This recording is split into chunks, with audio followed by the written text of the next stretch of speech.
quiero presentarles, o vamos a tener una presentación de la predicación, del mensaje de esta mañana o mediodía.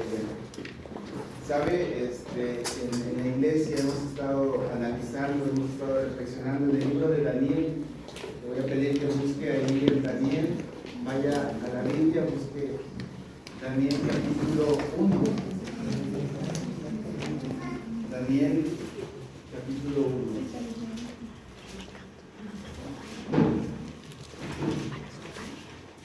Y quiero que lea conmigo el versículo 1 y 2 y luego el versículo 8. Daniel capítulo 1, versículo 1 y 2 y el 8. Lo vamos a leer juntos. Es un tema muy importante, porque en nuestros días es algo que estamos viviendo, es algo que está aconteciendo. Pareciera que la Babilonia de la que habla en este pasaje ya quedó atrás, pero ahora estamos viviendo una Babilonia, a lo mejor con otro nombre, pero que está haciendo la misma estrategia, está buscando la misma estrategia para poder llevar a su pueblo cautivo. Así es que leamos juntos Daniel 1, capítulo 1, versículo 1 y 2, y luego el versículo 8. La palabra de Dios dice así: en el año tercero del reinado de Joacim, rey de Judá, vino Nabucodonosor, rey de Babilonia, a Jerusalén, y la sitió. Y el Señor entregó en sus manos a Joacim, rey de Judá, y parte de los utensilios de la casa de Dios, y los trajo a tierra de Sinar, a la casa de su Dios, y colocó los utensilios en la casa del tesoro de su Dios. El 8. Daniel propuso en su corazón no contaminarse con la porción de la comida del rey, ni con el vino que él bebía. Pidió, por tanto, al jefe de los eunucos que no se obligase a contaminarse. Amén. Vamos a orar. Gracias, Padre, te doy en este día en el cual podemos alabarte, yo sé que cada día lo hacemos, pero ahora reunidos juntos como iglesia podemos hacerlo. Señor, habla nuestra vida, lo que tú tengas para cada uno de nosotros. En el nombre de Cristo Jesús. Amén. Amén. Este libro de Daniel nos enseña algo muy importante. Sobre todo, yo le puse aquí, me gusta la palabra inquebrantable. Se utiliza la palabra fieles, de que debemos ser fieles. Algo es un ejemplo que él nos deja muy claro. Pero la palabra inquebrantable, estaba buscando la definición ahí en el diccionario, y es más firme la decisión, algo que no se rompe, ¿verdad? Y de esa manera, el capítulo de Daniel nos da testimonio de esa fidelidad que debemos de guardar a Dios.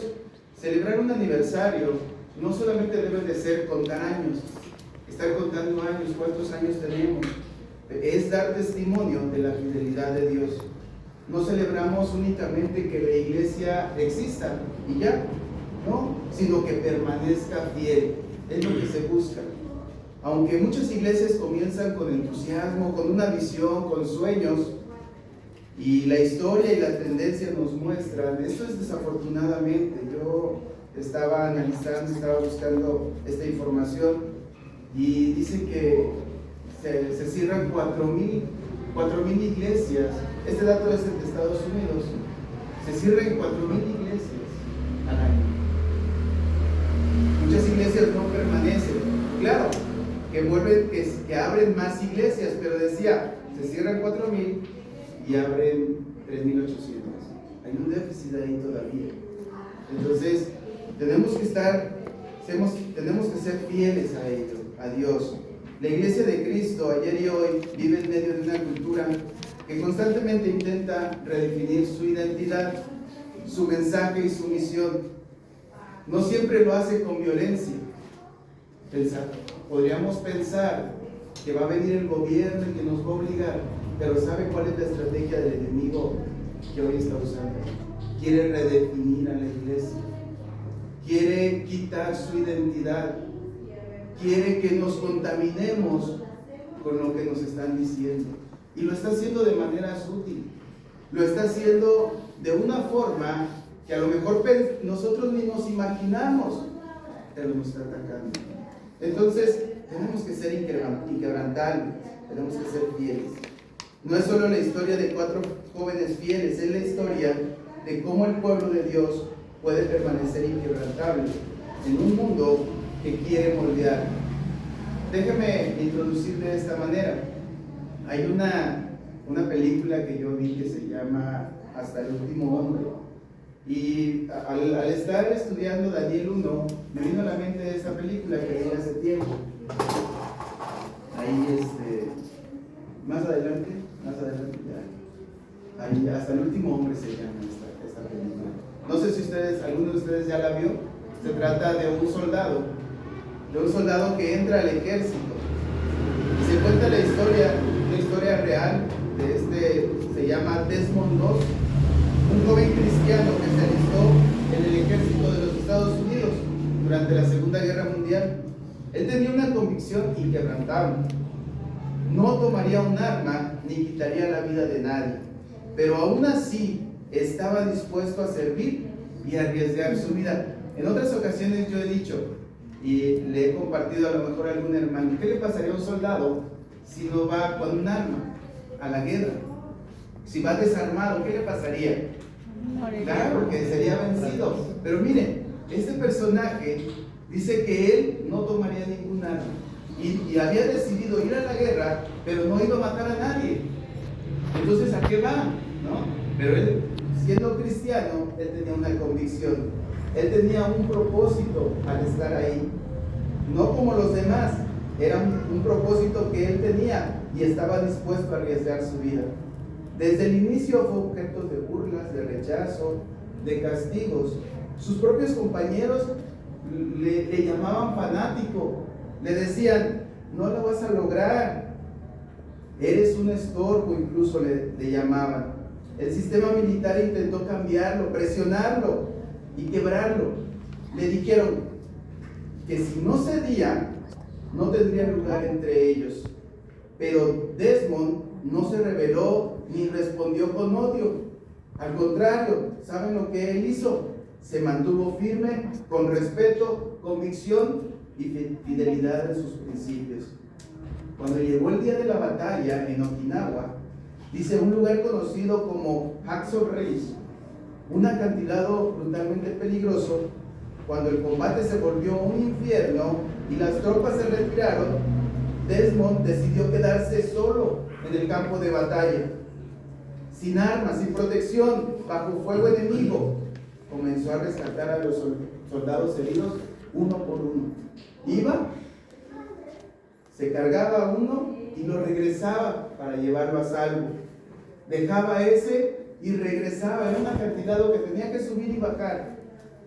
Y regresaba para traer a uno y a otro. Mientras bajaba, a cada hombre por el acantilado hacía una oración sencilla.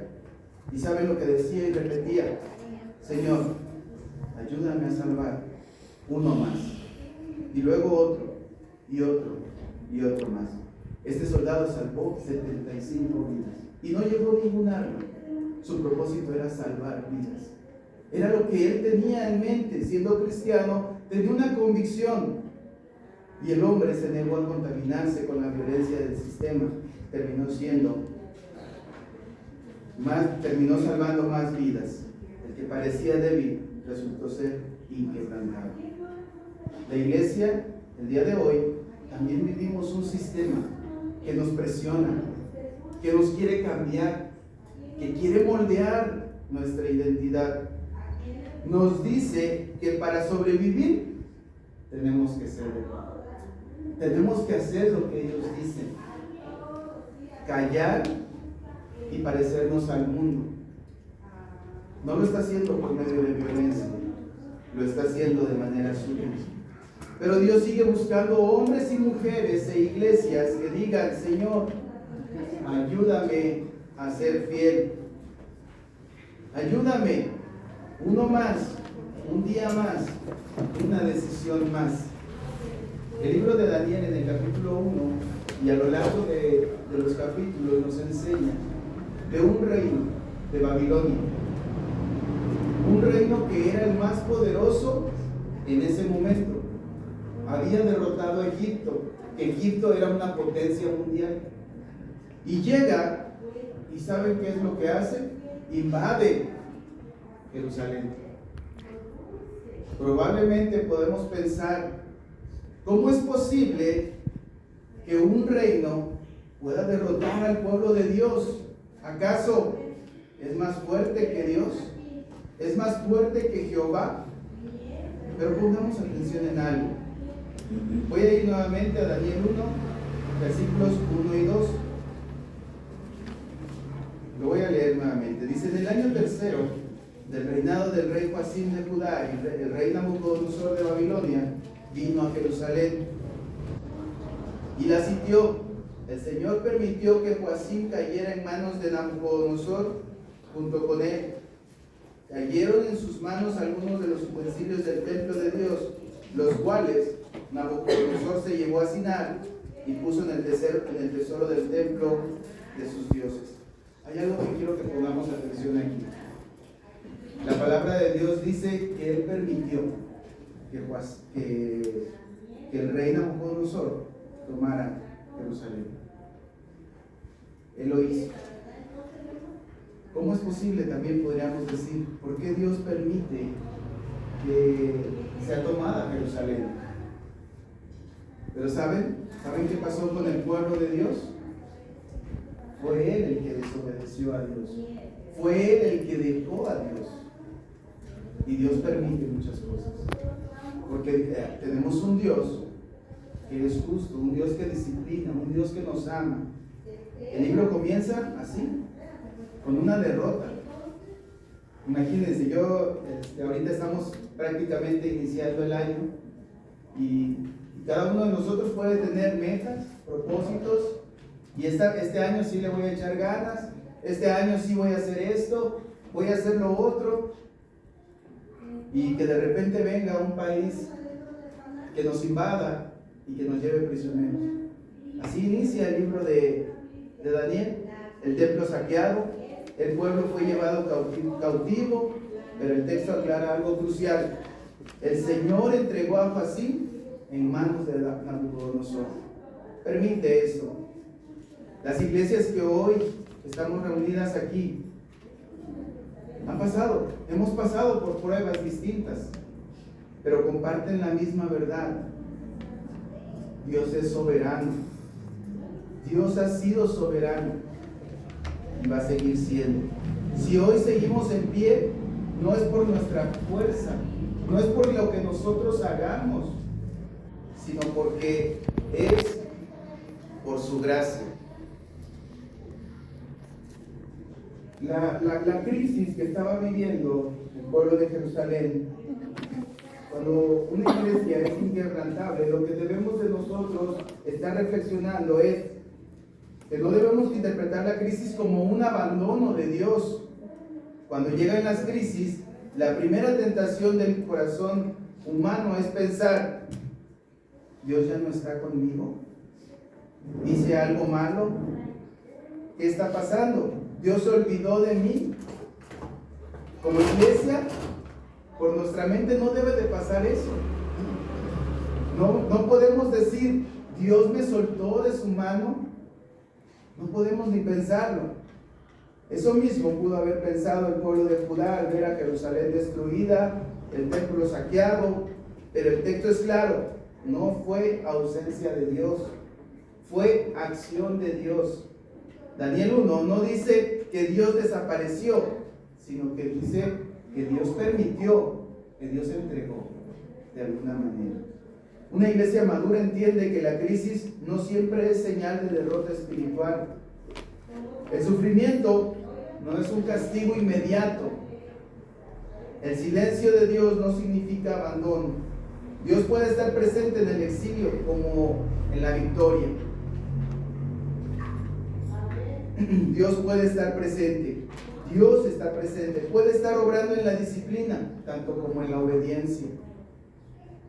Está obrando ahí, en la disciplina y en la obediencia a Dios para cada uno de nosotros y en nuestra iglesia. La fe no consiste en no sufrir, sino en no concluir que Dios nos dejó cuando sufrimos. Tal vez me voy a adelantar un poquito. Usted conoce la historia y nos dice que cuando Daniel y sus amigos iban a entrar al horno de fuego, cuando ellos iban a estar presentes ahí, cuando ellos se les acusó de que no estaban inclinándose ante la estatua que había hecho Nabucodonosor, ellos tomaron una decisión. Ellos estaban firmes en una convicción, sabían lo que tenían que hacer, sabían y tomaron una decisión ahí mismo ellos. Cada uno de nosotros debe aprender a confiar aun cuando no entiende. Daniel nunca recibe una explicación de por qué fue llevado cautivo. Ahora, les comentaba al principio, les decía una verdad fundamental. Y lo que está pasando ahora, el mundo es muy sutil. ¿Saben cómo llevaron cautivos a estos jóvenes? Porque más adelante el texto nos sigue explicando. Pero no fueron encerrados en un calabozo, ¿no? Los llevaron a un lugar donde, como ya les decía, era una potencia mundial Babilonia, y tenían lo mejor. Tenían lo mejor. Lo que estaban ahí era lo mejor que podía haber en el mundo hasta ese momento. Cuando no hay una visión, no hay una voz del cielo, no hay respuestas inmediatas, y aún así debemos de ser fieles. Confiar no es entender el plan completo. Confiar es seguir obedeciendo cuando el plan no está claro. Muchas veces nosotros no tenemos así muy claro qué está pasando, porque hay circunstancias difíciles, porque hay situaciones que Dios nos deja pasar. Una iglesia inquebrantable aprende que reconoce que Dios sigue en control, incluso en tiempos difíciles. Dios no nos promete que todo el tiempo va a estar sin problemas. No lo hace. Babilonia tenía el ejército, Babilonia tenía el poder político, Babilonia parecía invencible, pero el trono de Dios nunca está vacío. Hay una historia de un niño que va al quirófano. Dice que lo iban a operar de una enfermedad. Él tenía una enfermedad. Por supuesto, el niño tenía miedo. Tenía miedo por lo que podría pasarle. Tal vez no entiende por qué su mamá lo deja con personas desconocidas. No comprende para qué van a utilizar todos esos instrumentos, ni las luces, ni por qué lo van a dormir. Desde su perspectiva, todo parece peligroso e injusto. Pero hay una diferencia crucial. Antes de entrar, el niño tomó la mano de su madre y confió quién ella era. Aunque no entendiera lo que estaba pasando, la seguridad del niño no estaba en su comprensión, sino en la relación que tenía con su mamá. Daniel nos recuerda que los imperios cambian, pero Dios no. Los gobiernos pasan, las culturas se transforman, los sistemas se levantan y caen, pero el control último siempre está en las manos de Dios. Una iglesia que reconoce esto no entra en pánico ante los cambios del mundo. No pierde su identidad por miedo al futuro. No vive reaccionando, vive confiando en Dios, porque sabemos quién es Dios, porque conocemos quién es Dios y porque Dios siempre tiene el control. Es por eso que Dios no está luchando para recuperar el control. El mundo nunca, Él nunca lo perdió. La soberanía de Dios es el cimiento de una iglesia que permanece. Hermanos, ser inquebrantables como iglesia es aceptar la soberanía de Dios, pero también ser inquebrantable es mantener la identidad. Al principio les decía esto, la identidad que el mundo quiere cambiarnos a nosotros. Vamos a ir a la palabra nuevamente.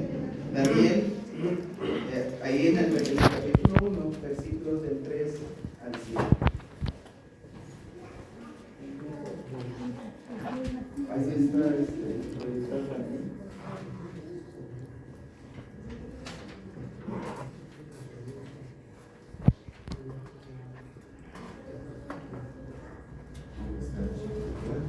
Daniel capítulo 1, versículos del 3 al 100.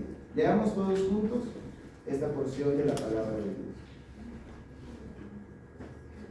Y dijo el rey a Benhadad, jefe de sus eunucos, que trajese de los hijos de Israel, del linaje real de los príncipes, muchachos en quienes no hubiese tacha alguna, de buen parecer, enseñados en toda sabiduría, sabios en ciencia y de buen entendimiento, e idóneos para estar en el palacio del rey, y que les enseñase las letras y la lengua de los caldeos. Y les señaló el rey ración para cada día de la provisión de la comida del rey y del vino que él bebía, y que los crease 3 años, para que al fin de ellos se presentasen delante del rey. Entre estos estaban Daniel, Ananías, Misael y Azarías de los hijos de Judá. A estos el jefe de los eunucos puso nombres. Puso a Daniel, Belsasar, a Ananías, Sadrach, a Misael, Mesach y a Azarías, Abednego. Hasta ahí. Miren, cuando llegan, dice que llegan ante la presencia de los que le van a poner a cargo, y estos jóvenes eran lo mejor que había en Jerusalén. Los traen, eran jóvenes que estaban tal vez sirviendo allá, y llegan al servicio, y lo primero que hacen, ¿saben? Cambiarles el nombre. Ellos traían un nombre, traían una identidad como hijos de Dios, y sutilmente este gobierno de Babilonia lo que hace es querer cambiar su identidad, y lo hace lo intenta hacer a través de cambiándole los nombres, ¿verdad? Más adelante menciona acerca de los nombres, pero ahorita déjenme enfocarme en lo siguiente. Babilonia no solo cambió el lugar de Daniel, quiso cambiar su identidad. Le cambiaron el nombre, el idioma, la formación y el sistema de valores. Mire cómo la estrategia que estaba utilizando. Llega y lo ponen a estudiar, lo ponen en la mejor universidad que tienen en Babilonia, porque le estaban enseñando su cultura, le estaban enseñando una nueva formación. Llega a un lugar donde tiene que aprender un nuevo idioma. Cuando aprende un nuevo idioma, se está apropiando de esa cultura que tenía Babilonia. Hoy la presión es la misma. El mundo no siempre persigue a la iglesia, muchas veces intenta redefinirla. El cuerpo de Cristo nos dice ahora, porque nosotros somos una iglesia y la Biblia nos dice, eres el cuerpo de Cristo. ¿Y qué dice ahora la sociedad o el mundo? Es como una organización social de beneficencia, de hacer buenas obras.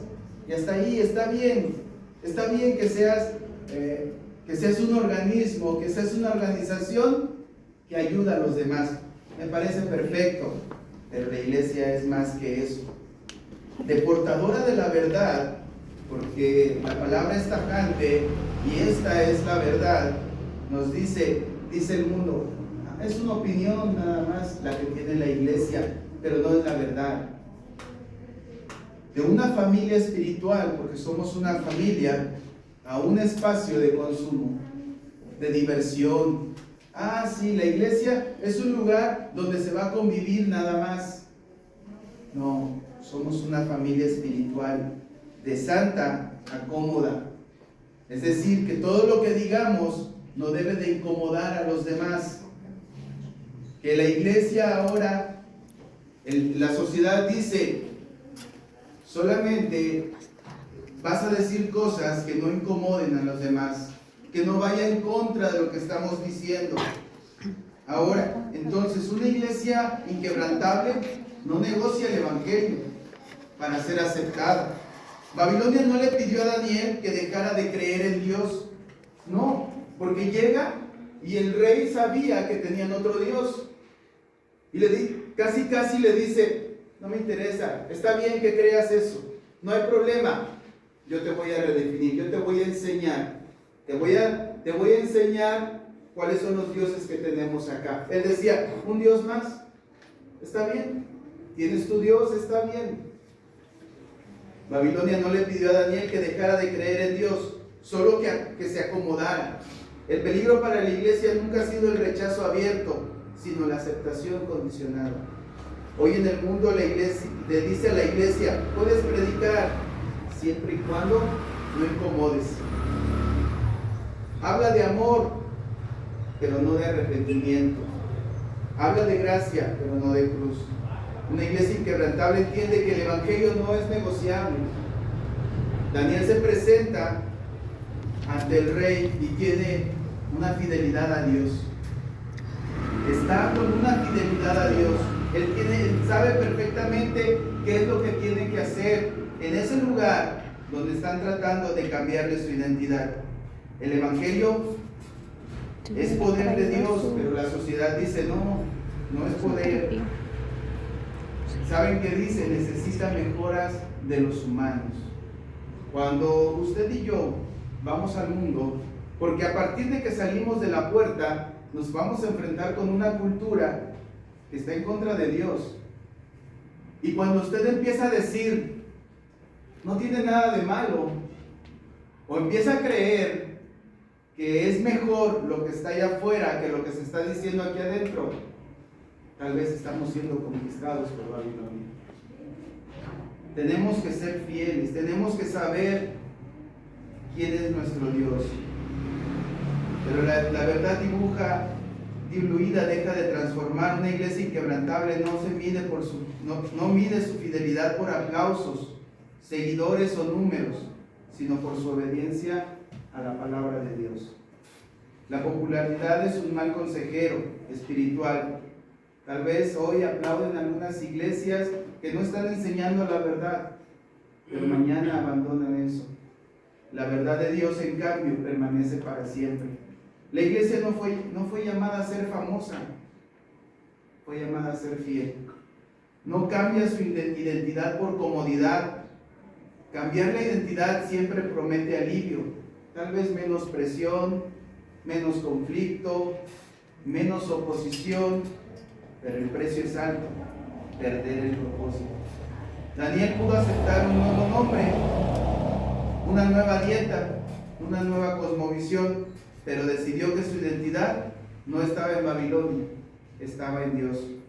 Una iglesia inquebrantable sabe quién es el cuerpo de Cristo, no es una empresa religiosa, es la columna de la verdad, no es un reflejo de la cultura, es enviada por Dios, no moldeada por el sistema. La comodidad puede traer tranquilidad momentánea, pero solo la fidelidad trae fruto eterno. Las iglesias pueden ser de diferentes estilos, sí, puede ser, pero deben de ser una en fidelidad a Cristo. No somos de Babilonia, somos del reino de Dios, hermanos. ¿Qué sucede cuando vamos al mundo? ¿Qué está pasando cuando vamos allá? ¿Qué le están diciendo a nuestros hijos? ¿Qué está pasando en lo que... Yo no voy a hablar mal ni que está mal de ir a las universidades, no, claro que no. Estudié en una universidad que no es cristiana y creo que la mayoría ha estudiado, pero ¿qué pasa cuando no llevamos una convicción, una decisión? Cuando no tenemos esa fidelidad allá afuera, a los jóvenes les están diciendo, no existe la verdad absoluta. La verdad es relativa, les dice. Lo que te convenga y lo que sea para ti es para lo que esté bien para ti y te sirva, esa es tu verdad. Eso le están diciendo. También normaliza el pecado.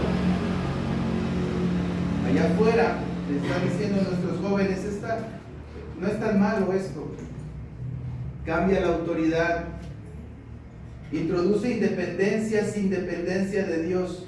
En una ocasión escuché una entrevista que le hacían a un jugador, este jugador de fútbol ya estaba retirado, y él estaba comentando una anécdota de un entrenador que tuvo, y dice que ese entrenador es argentino, el entrenador, y estaba en un equipo de México. Le decía, van a escribir en una hoja, van a hacerle una plana, le decía a los jugadores, van a hacer una plana y van a escribir: la Volpe es Dios, la Volpe es Dios, la Volpe es Dios. Así. ¿Qué estaba diciendo este señor? ¿Con quién se estaba comparando? Pero estaba intentando que todos ellos le obedecieran a él, que no obedecieran a nadie más. De alguna manera el mundo trata eso, y le está diciendo eso a los jóvenes, le está diciendo eso a cada uno. Ser inquebrantables es decidir no contaminarse. Aquí está el meollo del asunto. Aquí está lo que verdaderamente puso en su corazón Daniel. Vayamos a la Biblia. Nuevamente, Daniel 1, versículos del 8 al 14. Versículos del 8 al 14.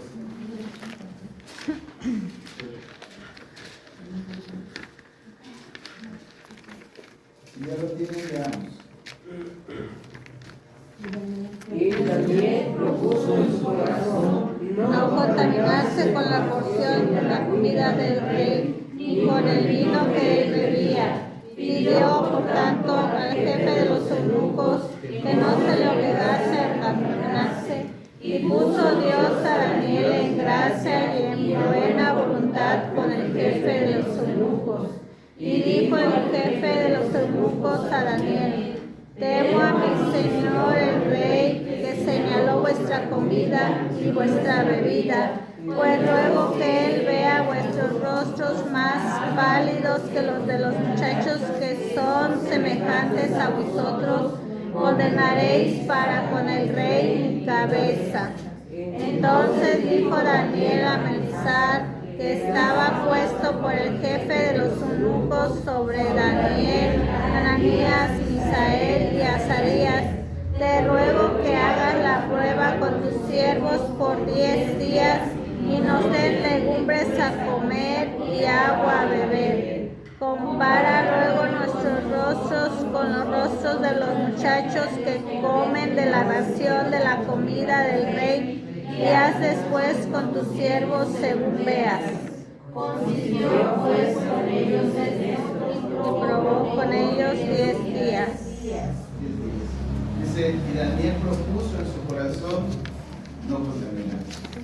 Una decisión que tomó antes de las pruebas, no estando en el momento, no estando en las pruebas en las que ya estaba. Desde antes él propuso no contaminarse. Cuando llega ahí, porque no es un asunto de dieta, le estaban ofreciendo lo mejor que había en el reino. Dice que la comida del rey, ellos iban a comer la comida del rey.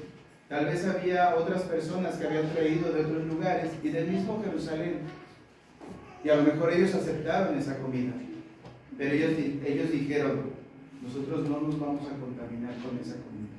No es que tuviera algo de malo, porque comían carne, tomaban vino. En aquel tiempo tomar vino era como tomar café para el mexicano. Había eso. Sin embargo, él decide y dice: solamente legumbres y agua. No porque tuviera, no es asunto de dieta, es un asunto de fidelidad. Es un asunto que él había resuelto desde antes. Más adelante pasan por el horno de fuego, ya les decía, el foso, pero una decisión personal y silenciosa. Daniel no se aisló ni fue violento, no dijo condeno esto, ni hizo una manifestación. Vivió en Babilonia, sirvió en Babilonia, pero no se hizo como Babilonia. ¿Qué hubiera pasado si él y sus amigos hubieran aceptado esa comida? ¿Les hubiera hecho daño la carne de camello que le daban? No les hubiera hecho daño. Pero ¿saben qué era lo que quería Babilonia? Quería su gratitud, quería su lealtad. Cuando ellos recibieran esa comida, lo mejor que había en Babilonia, ellos iban a estar agradecidos por todo lo que les daba. Y él dijo, no, yo no quiero tener nada de eso con Babilonia. Yo quiero ser fiel a Dios. Y le dijo, denme solamente legumbres y agua. Una decisión que la había tomado desde antes. Una decisión que él tomó desde antes, Daniel. Las iglesias no se quiebran de repente, se quiebran cuando se empieza a normalizar lo que antes discernía que estaba mal. Yo sé que no es bueno irnos a los extremos, pero anteriormente se tenía claro lo que la iglesia decía, esto no se debe de hacer.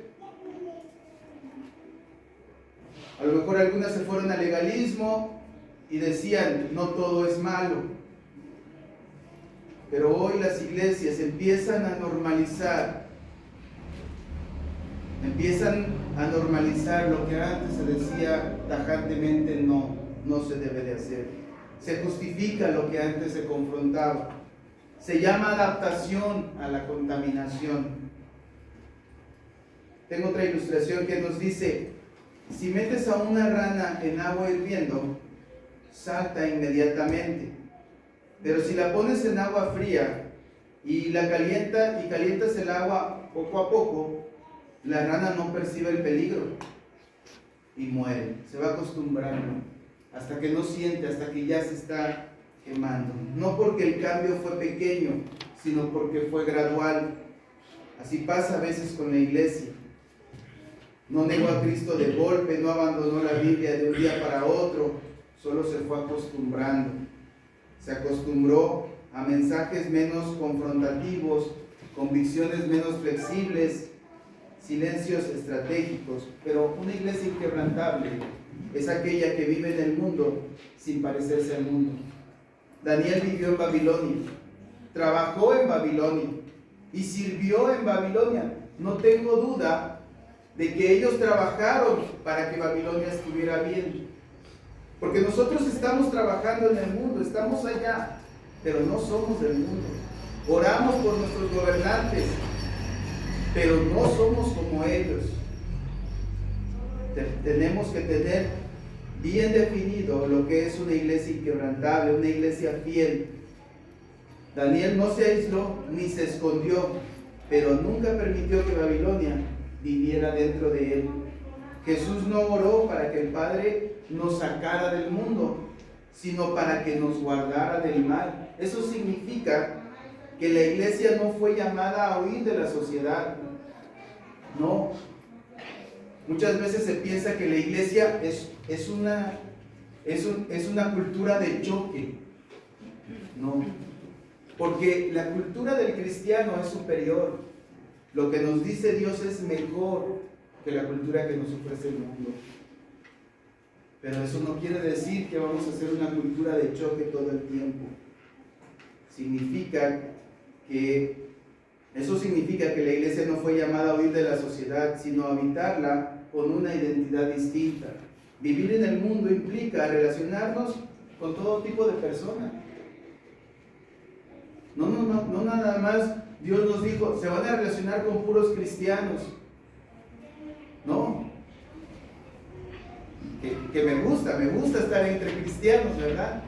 Pero nos vamos a relacionar con todo tipo de personas. El problema comienza cuando nosotros empezamos a hacer lo que hacen las otras personas.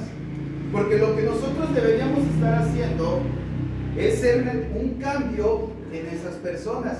Yo le preguntaría, y la pregunta es para mí también, de las personas con las que se relaciona constantemente, ¿cuántas están leyendo la Biblia? ¿Cuántas están asistiendo a una iglesia?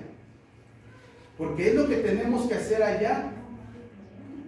Daniel fue influencia en ese lugar. Hay un debate entre los que saben que si Nabucodonosor fue salvo o no. Yo lo dejo ahí, pero solamente había evidencias que empezaban a decir, reconocía que había un Dios del cielo. No sé si fue salvo o no, pero estaba siendo influenciado por las personas que estaban ahí. Nosotros como iglesia, ¿estamos influenciando allá o nos están influenciando a nosotros? Participar en la vida social, laboral y comunitaria, estar presentes donde Dios nos ha puesto, pero no parecernos al mundo, implica no adoptar su manera de pensar, no justificar lo que Dios llama pecado, no perder nuestra distinción espiritual. La iglesia no impacta al mundo imitándolo, no, sino siendo diferente dentro del mundo, dentro de él. Ama a las personas sin adoptar los valores del sistema. Jesús amó profundamente a los pecadores, pero nunca celebró el pecado. Tocó leprosos, comió con publicanos y defendió a la mujer sorprendida en el adulterio, pero siempre llamó al arrepentimiento y a una vida transformada. Hoy existe una presión fuerte para confundir amor con aprobación. No es lo mismo. Pero amar bíblicamente no significa aceptar todo, sino buscar el bien eterno del otro. Cuando nosotros amamos a los demás, vamos a buscar eso, el bien eterno. Hoy existe una presión fuerte para buscar y confundir. Una iglesia inquebrantable abre sus puertas a todos, acompaña con gracia, habla la verdad con amor. El amor sin verdad se vuelve muy permisivo. La verdad sin amor se vuelve dureza. La iglesia fiel camina en ambas. Prefiere ser fiel antes que cómoda. La fidelidad casi nunca es la opción más cómoda, ¿verdad? Porque si somos fiel, se va a sentir incómodo el que está allá afuera. Una iglesia inquebrantable entiende: no todo lo cómodo agrada a Dios, no todo lo fácil edifica y no todo lo popular es correcto. Por último, hermanos, ser inquebrantable es estar del lado vencedor. ¿De qué lado estamos nosotros? Vayamos a la Biblia, Daniel 1, del 18 al 20. Lea, por favor, lea 18 al 20.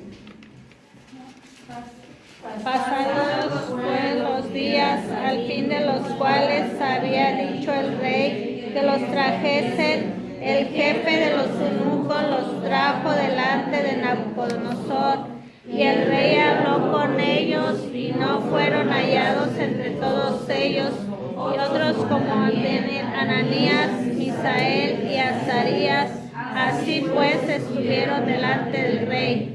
En todo asunto de sabiduría e inteligencia que el rey les consultó, los halló 10 veces mejores que todos los malos astrólogos que habían en todo su reino.